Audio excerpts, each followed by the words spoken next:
What's up, everybody? Tom Pelissero here in Mankato on Tuesday. Hard to believe that we already are only 2 days from the end of training camp, the shortest training camp that anybody can remember around the Vikings organization. The Vikings arrived last Sunday. They depart on Thursday. They'll fly to Tennessee on Friday for the preseason opener. So really only 11 days here.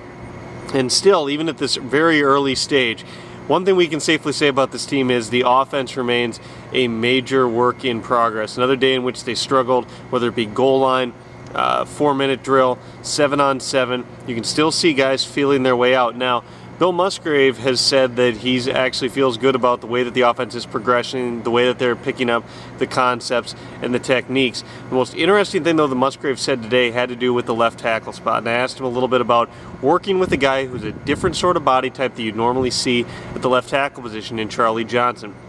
He's only about 6'4", 305, doesn't have nearly that wingspan that a guy like a Brian McKinney does or that you look for in a left tackle. So how does Musgrave intend to work with him within the framework of his offense? And the point that he made that was very clear was, first and foremost, we protect the passer. He's going to have help over there from a tight end or a chipping running back. And I found that interesting because a lot of coaches, when you speak with them, will tell you it's that guy's job to win one-on-one. It's the job of everybody on the football field to be able to win one-on-one. But Musgrave flipped the question around and turned it into, well, he's going to get that help. That's something to monitor closely as we go into that first preseason game, which, as we all know, is usually pretty much just a complete mess, especially over the last 3 quarters where you've got undrafted rookies playing together, everyone trying to make an impression, and a lot of stuff going on that just doesn't even really look like NFL football. But watch how much the Vikings use help over on the left tackle side, not just with Charlie Johnson, but overall. Those first series or two, however much the first team offense plays with Donovan McNabb back there, number one, the Vikings can't get McNabb killed in his first preseason game. They probably don't even want him to get hit in his first preseason game. And number two, could this be indicative of the direction that the offense goes? We've seen them, and it's no surprise, using tight ends at the line, using multiple tight end sets. That's something that Musgrave did, or that the Atlanta Falcons did while Musgrave was down there. But don't forget, last December in Philadelphia, the Vikings started Joe Webb in that game.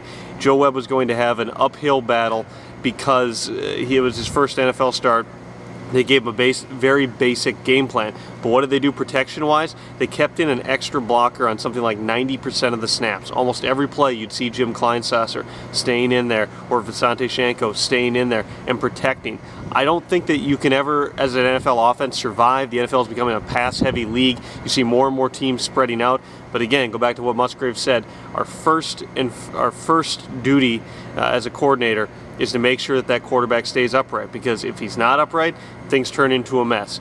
They want to keep Donovan McNabb safe. I'd actually be surprised if you see much, if any, 5-man protection, not just in the first preseason game, but over the first couple of preseason games. They don't want to take any chances, and they want to make sure that Charlie Johnson is 100% comfortable in the scheme and in the techniques and in the protection calls before they leave him out there on an island.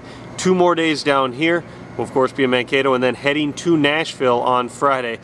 I don't get much of a break. I'm Tom Pelissero. See ya.